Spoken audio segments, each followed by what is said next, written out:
Hey, welcome back to Leah's Leaves. The seed catalogs are starting to show up. I just got off the phone with my best friend. She and I were talking about the economy and, protecting our homes, our households, and families from economic problems. So I'm in the mindset to be thinking about garden planning today. Just a little bit. I'm headed to work soon, so I have to sort of leave this conversation off for a little while to put my mind on work. But I had this morning to peruse some seed catalogs that showed up at my house recently from companies that I've purchased from before, Pine Tree, um, Seeds and Such, and Totally Tomatoes. And it's just gotten me in mind to be thinking about uh, this approach this year to the garden is going to be a little different than it was. First of all, if you tracked with the channel, you know that I moved at the end of 2021 to a new place with a new growing climate.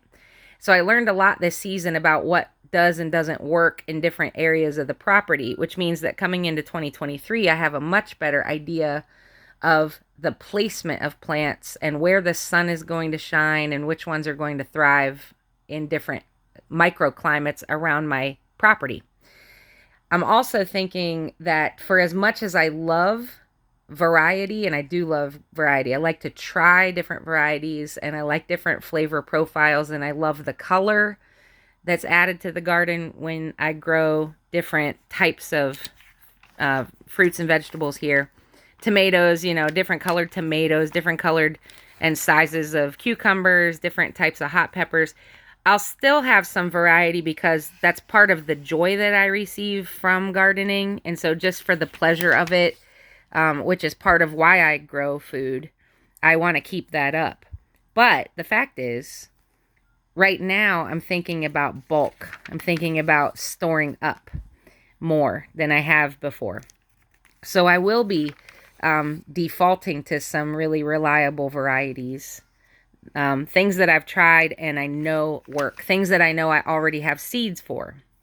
Things that I know that I can prepare a bed and amend the soil perfectly to support a different type of plant. So that's the thought process now, is even though I want to still incorporate some beauty and variety into my garden, in 2023, I will dedicate a good deal more space on standard, reliable heirloom varieties, and then just use the specialty plants and flowers, the vegetables and the herbs as accent pieces. Instead of growing two types of corn this year, I'm just going to grow one.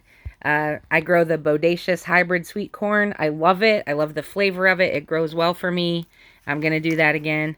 I'll grow some reliable pepper varieties. I need jalapenos in my life because they're a standard. Jalapenos, serranos, and cayenne are the three standard low-level hot peppers that I almost use on a near daily basis. So I'll still have some sweet peppers, for daily cooking. But like this year, I grew like one of every color of sweet pepper that I could find. Next year, I'll grow maybe two. I'll grow red and yellow or something like that. Just simplify so that I can dedicate more space to the stuff that I know that I'm going to use more frequently. I rely a lot on containers, and I found that some of the varieties that I thought would work in containers this year didn't. I had a couple of dwarf varieties of tomatoes that just grew too big. They grew like full-size bush tomatoes, so I'm not going to grow those in a container anymore.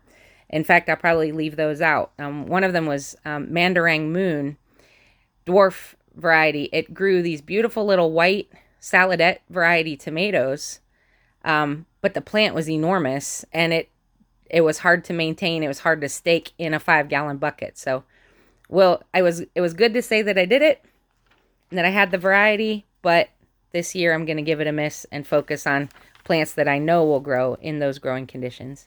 Something to think about as I'm getting into the garden planning mode, and just wanted to share my thoughts here today.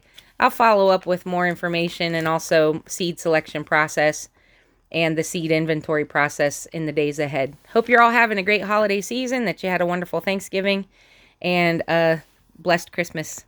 I'm learning a lot, sharing it here, and I hope you'll come grow with me. Bye.